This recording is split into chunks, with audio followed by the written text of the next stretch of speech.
আমাদের আজকের ক্লাসের বিষয় জোড়াসাঁকো নাট্যশালা। 19 শতকের প্রথমার্ধ সূচনা হয়েছে বাংলার নবজাগরণের ইতিহাস। রামমোহন রায়, ঈশ্বরচন্দ্র বিদ্যাসাগর, মাইকেল মধুসূদন দত্ত, বঙ্কিমচন্দ্র চট্টোপাধ্যায়, দেবেন্দ্রনাথ ঠাকুর, অক্ষয় কুমার দত্ত প্রমুখ এক গুচ্ছ যুক্তিবাদী ও মানবতাবাদী মনীষীর উদ্যোগে বাংলার শিক্ষা, সাহিত্য, রাজনীতির দ্রুত পট পরিবর্তন ঘটতে লাগল। আর সেই কর্মযজ্ঞের অন্যতম কেন্দ্রভূমি ছিল জোড়াসাঁকোর ঠাকুরবাড়ি। একের পর এক নতুন নতুন পত্রপত্রিকায় প্রকাশিত হতে থাকলো কবিতা, গান, প্রবন্ধ, গল্প, সমালোচনা এবং আরো অনেক সাহিত্যের মণি মুক্তা। সেই মাহেন্দ্রক্ষণে সূচনা হয়েছিল বাংলা থিয়েটারের। ইংরেজি থিয়েটারের হাত ধরে সবে তার হাঁটি হাঁটি পথ চলা, এখানে ওখানে থিয়েটার চর্চা আর মঞ্চায়ন। আর সেই আবহেই জোড়াসাঁকো নাট্যশালার সূচনা, আর তা নিয়ে নানা রকম পরীক্ষা নিরীক্ষা। রবীন্দ্রনাথের ছোটবেলায় জোড়াসাঁকোর পরিবেশ ছিল আনন্দ রসে পরিপূর্ণ। উস্তাদেরা আসতেন গান শোনাতে, বসত যাত্রার আসর, নাচ গানে ঝলমল করত বাড়ির বৈঠকখানা। গুণেন্দ্রনাথ আর জ্যোতিরিন্দ্রনাথ কিম্ভূত মার্কা নাটক লিখে মহা উৎসাহে তার মহড়া দিতেন সেই বাড়ির দালানে। আর মহর্ষি ভবনের দোতলা থেকে শিশু রবীন্দ্রনাথ অবাক বিস্ময়ে তাকিয়ে তাকিয়ে দেখতেন সেই সব অদ্ভুত কাণ্ড কারখানা। সালটা 1865। রবীন্দ্রনাথের বয়স তখন মাত্র 3 বছর। বাংলা থিয়েটারের সেই উষাকালে দীনবন্ধু মিত্র, মধুসূদন দত্ত, বঙ্কিমচন্দ্র চট্টোপাধ্যায়ের মতো নামজাদা লেখকদের নাটক জনসাধারণের মধ্যে অসীম আগ্রহের সৃষ্টি করেছিল। বঙ্কিমচন্দ্রের গোপাল উড়ের যাত্রা তেমনি একটি হাস্যরসাত্মক রচনা।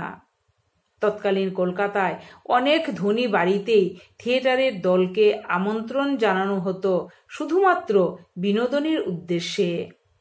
সেবার জোড়াসাঁকোতেও বসেছিল গোপাল উড়ের যাত্রার আসর। আর সেই নাটক দেখেই উৎসাহিত হয়ে বাড়ির 5 জন তরুণ প্রতিষ্ঠা করে ফেললেন জোড়াসাঁকো নাট্যশালা নামে একটি নাটকের দল। যদিও প্রথমে এর পরিচয় ছিল শখের থিয়েটার হিসেবেই। এই 5 জন হলেন গুণেন্দ্রনাথ, জ্যোতিরিন্দ্রনাথ, কৃষ্ণবিহারী সেন, অক্ষয়চন্দ্র চৌধুরী আর সারদা প্রসাদ গঙ্গোপাধ্যায়।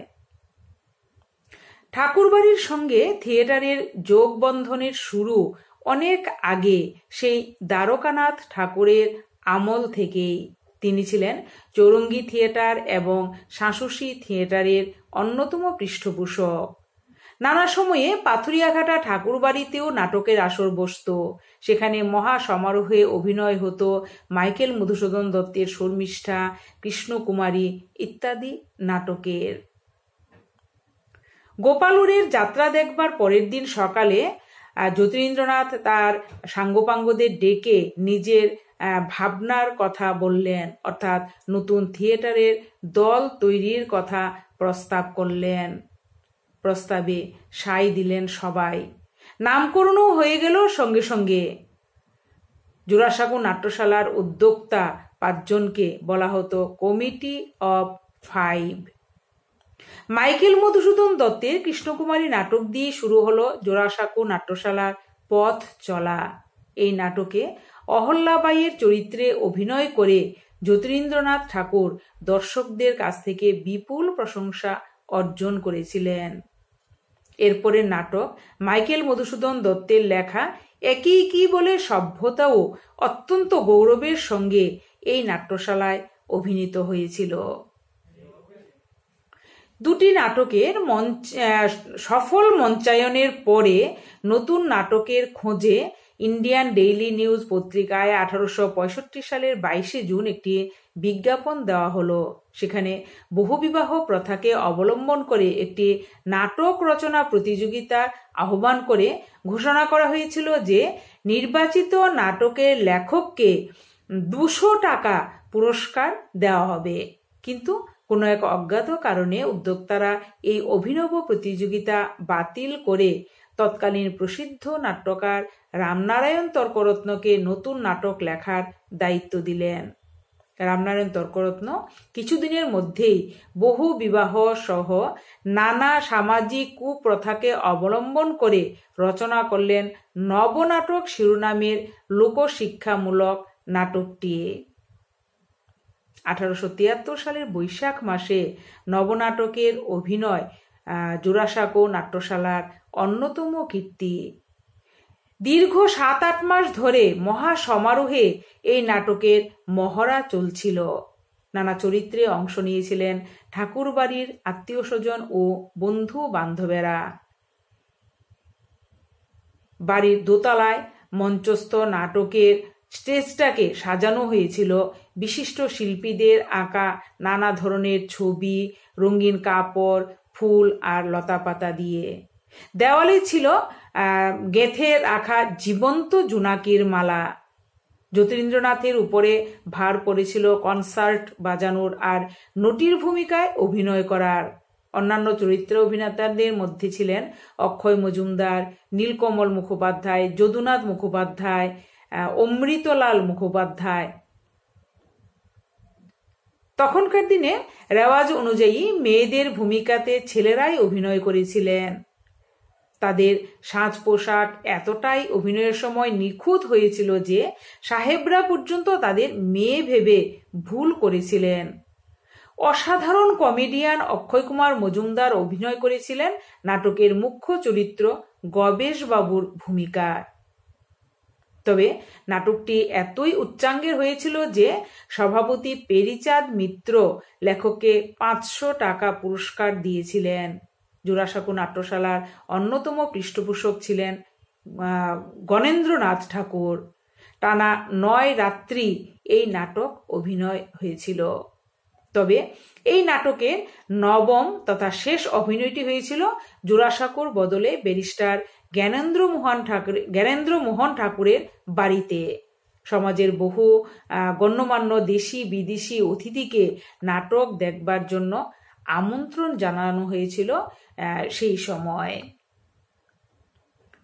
কৃষ্ণকুমারী ও নবনাটকের অভিনয়ের পর বিভিন্ন পত্র পত্রিকায়, বিশেষত তৎকালীন সোমপ্রকাশ পত্রিকায় অনেক ধন্যবাদ ও প্রশংসা প্রকাশিত হয়েছিল।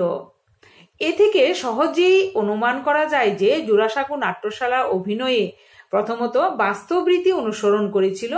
এই বাস্তব রীতি আনবার চেষ্টা কত যে প্রবল ছিল তার প্রমাণ মেলে আটা দিয়ে অরণ্যের দৃশ্যে জীবন্ত জোনাকি পোকা আটকানোর চেষ্টায়। দ্বিতীয়ত আলোক সম্পাদ সম্পর্কে নাট্যশালাটি বেশ কৃতিত্ব দেখিয়েছিল। তখন গ্যাসের আলো ছিল, তার দ্বারা সূর্যাস্ত ও সন্ধ্যার দৃশ্যকে মনোহর করে তোলা হয়েছিল এবং এই দৃশ্য বাস্তবায়নে এই জোড়াসাঁকো নাট্যশালার যারা ছিলেন কর্তা ব্যক্তিরা তাদের বা অভিনেতারা তাদের নৈপুণ্য প্রকাশ পেয়েছে। তৃতীয়ত এদেশের শিল্পীরাই দৃশ্যাঙ্কনে দক্ষতা দেখিয়েছিলেন। নবনাটকের অভিনয় পরবর্তীকালে বাংলার একজন বিখ্যাত নটের জীবনকে গড়ে তুলতে সাহায্য করেছিল। সেই নট হলেন অর্ধেন্দু শেখর মুস্তাফি। 1867 সালের শেষ দিকে জ্যোতিরিন্দ্রনাথ ঠাকুর বোম্বাই চলে গেলে জোড়াসাঁকো নাট্যশালাটি বন্ধ হয়ে যায়। জোড়াসাঁকো নাট্যশালাটি প্রতিষ্ঠিত হয় এদেশের শখের থিয়েটারের জোয়ারের সময়। ধনী বাঙালির প্রাসাদ মঞ্চের সঙ্গে এই নাট্যশালার পার্থক্য এই যে এখানে বাড়ির সবাই মুক্ত হয়ে অভিনয় করত এবং শুধুমাত্র আমোদ প্রমোদ বা রাজবাড়ির জৌলুস দেখানোই এখানে মুখ্য উদ্দেশ্য ছিল না। পাশ্চাত্য নাট্যরীতির সঙ্গে ভারতীয় নাট্যরীতি এবং বাংলা নিজস্ব দেশজ নাট্যরীতির সংমিশ্রণ ঘটিয়ে নাট্য উপস্থাপন নিয়ে পরীক্ষা নিরীক্ষা করে একটা নতুন নাট্যধারা সৃষ্টির প্রয়াস জোড়াসাঁকো নাট্যশালাতে লক্ষ্য করা যায়। এই সময়ে ঠাকুরবাড়িতে হিন্দু মেলা প্রতিষ্ঠিত হয়ে জাতীয়তাবোধের উদ্বোধন ঘটে। এখানেই জোড়াসাঁকোর নাট্যশালাটির বিশেষত্ব বলা যেতে পারে।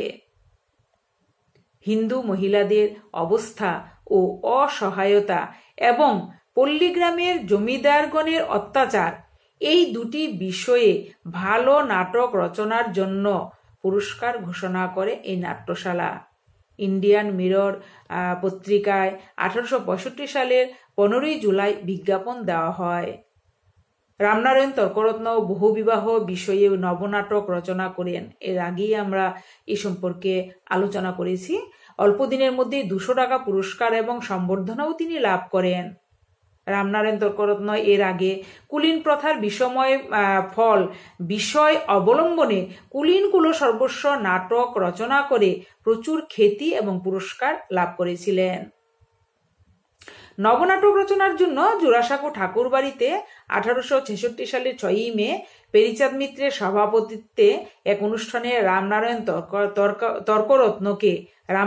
তর্করত্নকে একটি রূপার জায়গায় বা বাটিতে পাত্রে 200 টাকা পুরস্কার দেওয়া হয়। 1867 সালের 5 জানুয়ারি এই নবনাটক অভিনীত হয় জোড়াসাঁকো নাট্যশালায়। নবনাটকের অভিনয় সম্পর্কে যে বিবরণ পাওয়া যায় দ্য ন্যাশনাল পেপার এবং সোমপ্রকাশ পত্রিকাতে এই বিবরণ পাওয়া যায়, এবং সেখানে তারা লিখেছিল, সেই পত্রিকায় প্রকাশিত হয়েছিল যে অভিনয় খুব নিপুণতার সঙ্গে সম্পাদিত হয়েছিল। নাট্যশালা প্রকৃত রীতিতে নির্মিত ও দৃশ্যগুলি সুন্দর, বিশেষত সূর্যাস্ত ও সন্ধ্যার সময় অতি মনোহর হইয়াছিল। নাট্যশালার ব্যবস্থাপক ব্যক্তিরা নাট্য প্রযোজনাকে বাস্তবমুখী করে তুলতে কতখানি সচেষ্ট ছিলেন তা এইসব বিবরণ থেকেই বোঝা যায়। যেটা আগেও বলেছি, জীবন্ত জোনাকি পোকা আঠা দিয়ে দৃশ্যপটের গায়ে লাগানোর চেষ্টা কিছুটা অতিরিক্ত মনে হলেও চমকপ্রদ অবশ্যই বলতে হবে। তাছাড়া আলোক সম্পাদের কৌশলে সূর্যাস্ত এবং সন্ধ্যার দৃশ্যকে বাস্তব করে তোলা, এতেও যে নিপুণতার পরিচয় প্রকাশিত হয়েছে তাতে কোনো সন্দেহ নেই। সুতরাং মঞ্চের সাজসজ্জা, আলোক সম্পাদ এবং সর্বোপরি অভিনয়ের দক্ষতা, এই সব দিয়েই জোড়াসাঁকো নাট্যশালার অবদান নাট্যশালা ও অভিনয়ের ইতিহাসে স্মরণীয় হয়ে থাকবে। জোড়াসাঁকো নাট্যশালায় নবনাটকের প্রথম অভিনয় হয়েছিল, আমি আগেও বলেছি, যে 1867 সালের 5 জানুয়ারি, এবং এই অভিনয়ে দর্শক রূপে উপস্থিত ছিলেন নাট্যকার রামনারায়ণ তর্করত্ন নিজে। ঠাকুরবাড়ির এই নাট্যশালায় নবনাটক 9 বার অভিনীত হয়েছিল। এই অভিনয় কতটা সাফল্য এবং দক্ষতার পরিচয় দিয়েছিল পরবর্তীকালের একজন বিখ্যাত অভিনেতা অর্ধেন্দুশেখর মুস্তাফির মন্তব্য থেকেই বোঝা যায়। তিনি বলেছিলেন যে এই অভিনয় দেখিয়াই আমার অভিনয় সম্বন্ধে যাহা কিছু দেখিবার, শুনিবার ও জানিবার বাকি ছিল তাহা সম্পূর্ণ হইয়া গেল। 1867 সালের প্রথমার্ধেই জোড়াসাঁকো নাট্যশালাটি বন্ধ হয়ে যায়।